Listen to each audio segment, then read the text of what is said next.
Sir ನಿಮ್ಮ ಹೆಸರೇನ್ರಿ? ನಮಸ್ಕಾರ, ನನ್ನ ಹೆಸರು ಅಜಿತ್ ಅರ್ಜುನ್ ಐನಾಪುರಿ, ರಾಹನಾರ್ ಬಸ್ತವಾಡ್, ತಾಲೂಕಾ ಶಿರೋಳ್, ಜಿಲ್ಲಾ ಕೊಲ್ಹಾಪುರ. ಯಾವ್ದು ಔಷಧ ತಗೊಂಡು ಹೋಗಿದ್ರಿ ಸರ್? ನಾವು ಮಸ್ಟಡೀಸ್ನೇ ಅಲ್ಲಿಂದ ತರು ಹಾಕೋದ್ನೇ ಅಲ್ಲಿಂದ ರೀ, ಮತ್ತು ಜಂತನೇ ಅಲ್ಲಿಂದ ತೊಗೊಂಡು ಹೋಗಿದ್ದು ರೀ. ರಿಸಲ್ಟ್ ಎಲ್ಲ ಓಕೆ ಐತ್ರಿ.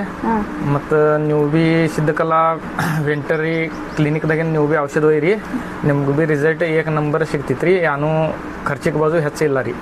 ರೈತರಿಗೆ ಏನು ಹೇಳ್ತೀರಿ ಸರ್ ನೀವು ಪುಸ್ತಕದ ಬಗ್ಗೆ? ರೈತರಿಗೆ ಪುಸ್ತಕ ತೊಂದು ಅವ್ರು ಭೀ ಇದ್ರೊಳಗಿಂದ ಆಯುರ್ವೇದಿಕ್ ಔಷಧ ಮಾಡ್ಬೇಕ್ರಿ, ಅಂದ್ರೆ ರಿಸಲ್ಟ್ ಫಾಸ್ಟ್ ಬರ್ತಿದ್ರಿ. ಮತ್ತು ಏನು ಖರ್ಚಿಗೆ ಬಾಜು ಏನು ಹೆಚ್ಚಿಲ್ಲ ರೀ. ಎಷ್ಟು ವರ್ಷ ಔಷಧ ತಗೊಂಡು ಹೋಗತ್ತೀರಿಂದ ಸರ್ ನಮ್ಗೆ? ಇಲ್ಲಿಂದ ಕಮ್ಮಿ ಒಂದು 15-16 ವರ್ಷ ಐತ್ರಿ ಔಷಧ ಒಯ್ತೇನೆ ರೀ. ರಿಸಲ್ಟ್ ಚಲೋ ಐತ್ರಿ? ರಿಸಲ್ಟ್ ಏಕ ನಂಬರ್ ಐತಿ. 15-16 ವರ್ಷ ಕಂಟಿನ್ಯೂ ಔಷಧ ಒಯ್ತೇನೆ ರೀ. ಇಲ್ಲಿಂದ ಔಷಧ ಒಯ್ತಾರೆ ಒಂದು ಇಂಜೆಕ್ಷನ್ ಸುದ್ದ ಹತ್ತಲ್ಲ ರೀ. Thank you sir. ಓಕೆ.